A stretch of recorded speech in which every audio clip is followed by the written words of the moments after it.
Hi Filmator. In this video, we'll show you how to easily grab a frame from any video using Filma. First, select the clip and find the exact time you want to take the snap.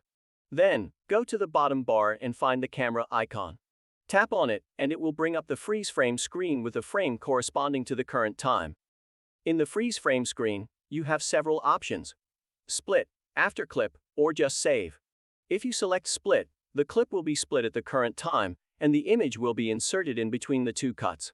This is useful for when you need to freeze a moment for a while by using a static image. If you use the after clip option, the image will be added at the end of the clip.